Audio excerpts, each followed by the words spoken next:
Hello guys, today we are going to look at one of the most important analytical function in Excel called SUMIFS. You can see that on the right of your screen, both the function and the mandatory and optional argument the function takes. Normally you would have to remember them, but I thought, okay, this is probably going to be easier for you if I'll just list them out.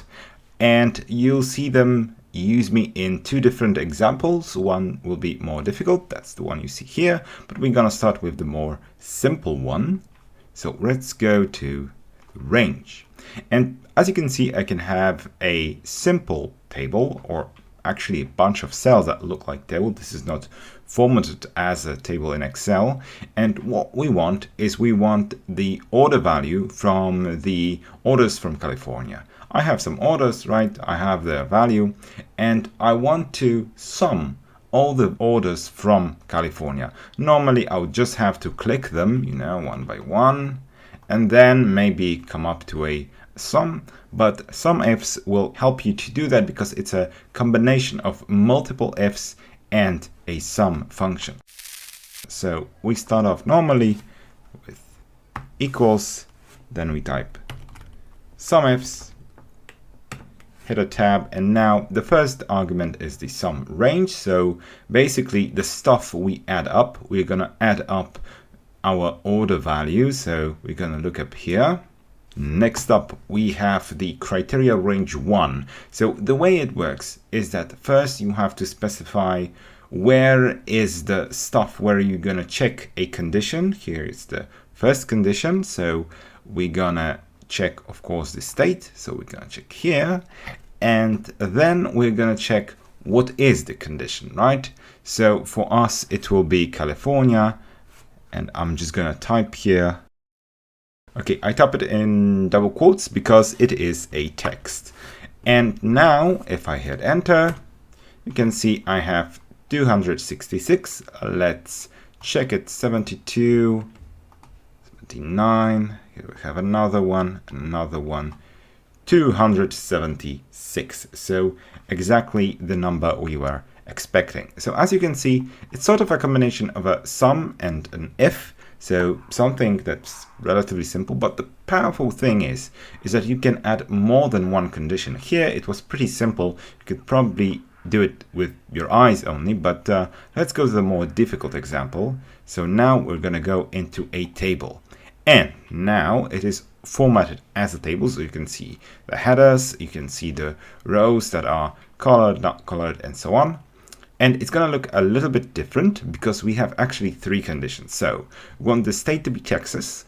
We want the orders to be higher than 330. So basically the order ID has to be higher than 330 and the delivery type has to be second class. Now doing this with your eyes is probably completely impractical. So if you want to be a good analyst, you'll have to use SUMIFS. And now how would that look like?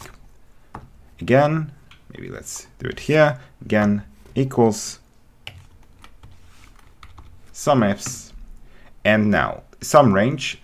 This is of course the order value. And now here, because you can see that I have this section formatted as a table, you can see that very nicely puts in the table name and the column I'm taking that from. Then we're going to have the criteria range 1. So again, still the easy part. So the state. And now it's going to be Texas. Instead of typing, I'll just take the cell C1 because this is simply the cell we'll be comparing it to. And now criteria range 2. So the second condition. Here you can see that this is optional. I need at least one condition, but those three dots suggest that you can have multiple of these conditions. We have only 3 of them, but you can have like 7, 6, whatever. And now what we want to check. We want to check that the order ID is higher than 330. Obviously, we're going to take the column order ID. So we're going to take this. And now it's the mystery. So how can I do more than 330? Here we just have taken the cell Texas. So we just compare it to a given value. I can't just type 330. So how do we do it? So the way you do it is that you use the double quotes, more than, an and, and then you provide the value. Because this is a number, I can just type it in, and now we go to criteria range 3. And the criteria range 3 again is a simple one. We have a delivery type that needs to be second class, so I highlight the column, semicolon, and then we provide the criteria 3. So the one that will be checking against this column, which is the second class, again, I'm gonna choose a cell value rather than simply typing it down.